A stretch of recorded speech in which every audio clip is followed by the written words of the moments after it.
In this tutorial, we'll be doing a watercolor paper comparison of the hot pressed versus the cold press. As you can see, the cold press has a toothy texture where the hot press is fine and smooth. On the left here is the hot press and on the right is the cold press, and you can see in this light the texture that I'm referring to. Using the template for the magnolias, I've just templated out a couple of petals onto my hot press and my cold press just for us to go through some of the techniques. For the first technique, we are just going to revise on our hot and cold press paper. We are going to go in with a wet on wet method that I refer to as charging, where we lay in clean water onto the page first and then we charge in some color. For this technique revision, I'm just going to loosely reference the corresponding petal. I'm laying in clean water straight onto the petal, and with hot press, one of the first things that you'll notice is how quick the drying time. There isn't a nice texture that allows the water to absorb into it and give you that freedom of play. So as I'm laying in this water, as quickly as I'm laying it in almost, I can already see it drying. So you really do have to work quickly. I actually pick up a bit more water and lay that in just to re-wet that area, and then I will go in with pigment and charge from the bottom. I've pre-mixed a creamy consistency of pigment, and this is what I will be picking up and charging in to the bottom of the petal. As you can see, wherever I'm dotting in that pigment, it sort of just rests there, and that's the beauty of hot press. So you do have to manipulate this a bit more to allow it to travel. And don't forget the handy technique of lifting, which will come into play here as well. So I'm trying to lay in this pigment as quickly as I can, and then I'm going to clean off my brush and wipe off any excess water, and then I'm going to manipulate where that pigment lies in the petal by just lifting into and moving pigment around into certain areas.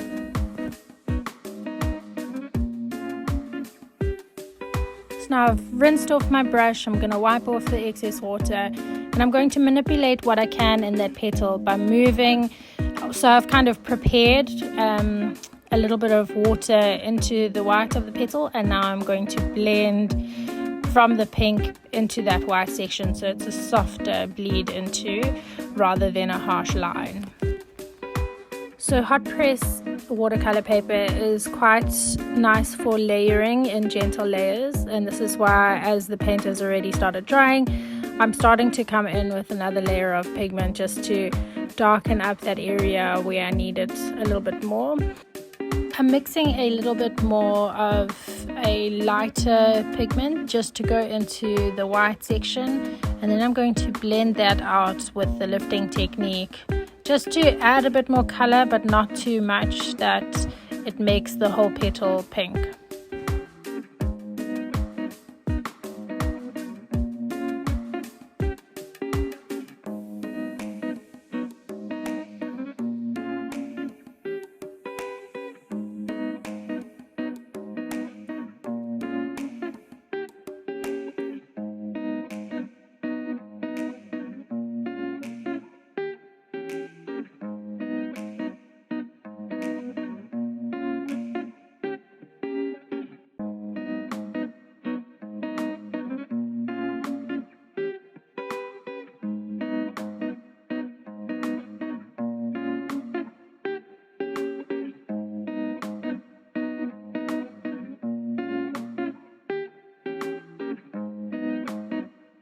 I'm going to leave this petal here and move on to the cold press paper.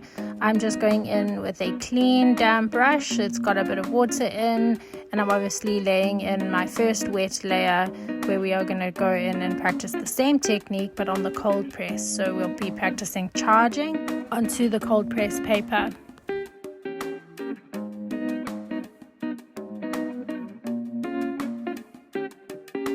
So you're wanting to have a nice sheen of water, you don't want a puddle or a pool. And then into this I'm going to drop in my pigment from the bottom, and you'll see already it's starting to travel and bleed a little bit better than what it does in the hot press watercolor paper.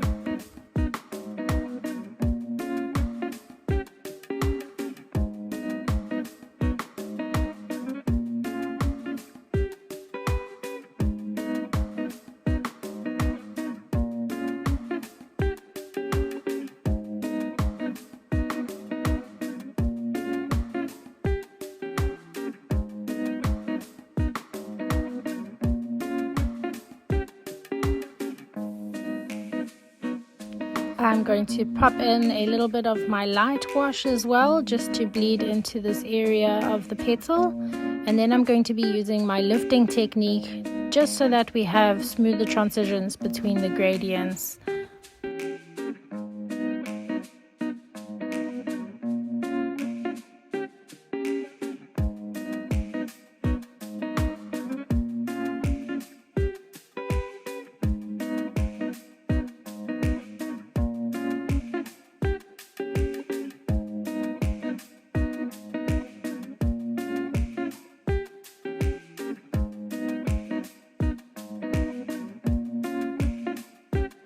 I'm now going to move on to the middle petal of the magnolia to use as a reference, and we are going to move on to the next technique, which is dragging, just to compare how it performs on hot press versus cold press paper.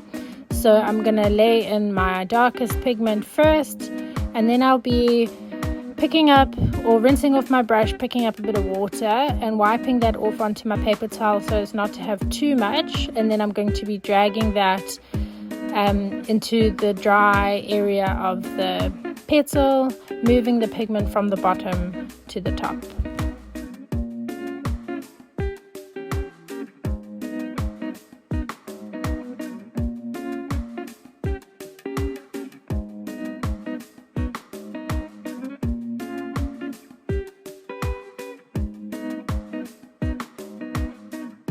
I'm not going in with a lot of water on my brush. I always pick up a bit of water, wipe off the excess, and then go in with my brush onto the paper.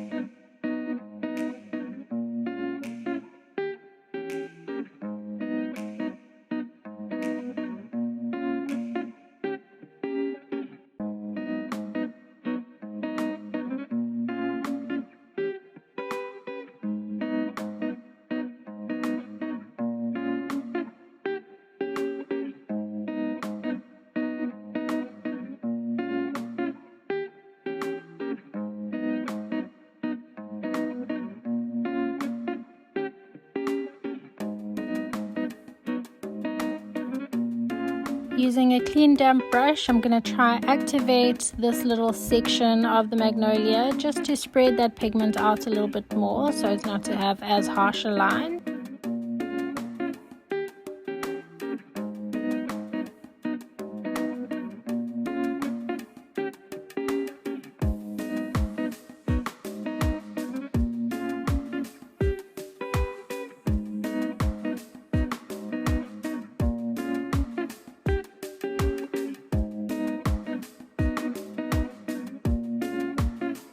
And then we are going to move on to the cold press paper to try this wet on dry technique again. And I'm going to go in with the darkest color first, and then using a clean damp brush, I'm going to move that pigment up the petal.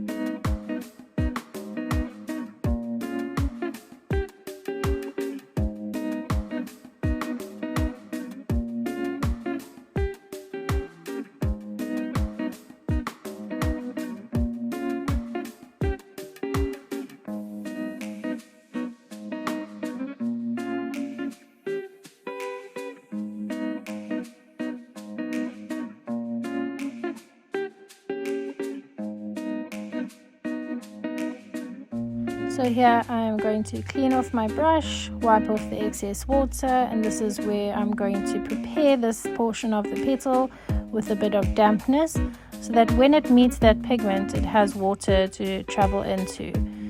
So here I'm just going to softly blend this pigment into the area that I've pre-wet.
So this is where I'm going to leave it. There are additional petals for you to practice on. If it's easier for you for the purpose of the exercise, you're welcome to just do a couple balloon shapes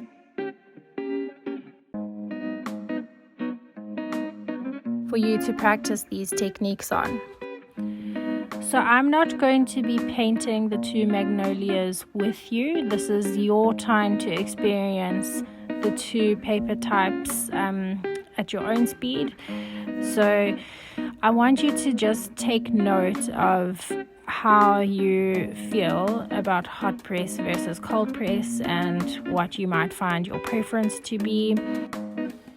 Using the techniques we've just practiced, and then obviously paying mind to hot press being ideal for working up in layers, that once your paint layer has dried, it is effectively a dry medium, or dry substrate rather, that you can then paint on with your wet on dry method of dragging.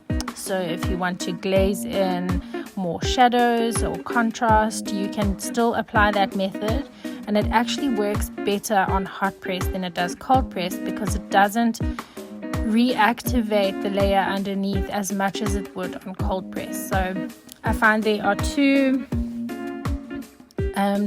the two big differences between hot press and cold press is that hot press is nice for slow work, where cold press is better for quick work. And that's more because when the water is on your cold press, it allows you to play for a little bit longer than it would on hot press, because your hot press dries a whole lot quicker than it would on the cold press.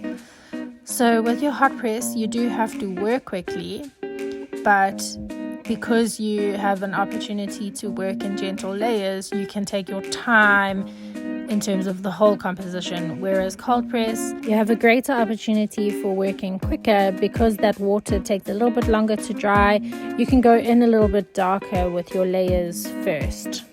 When you do go about painting your magnolias, just be sure to leave space between areas that you've painted. So as you can see here with the one that I've started in my hot press, I've done two petals that are not next to each other, although in this case it wouldn't really have mattered. They are much the same shade, but this is just to avoid any bleeding of colors. So I wouldn't move on to the middle petal once I've done this one, because while it is wet, it might lead to a bit of bleeding into that petal. So you want to allow things to dry before you come in with your next layer or your next petal that is alongside that one.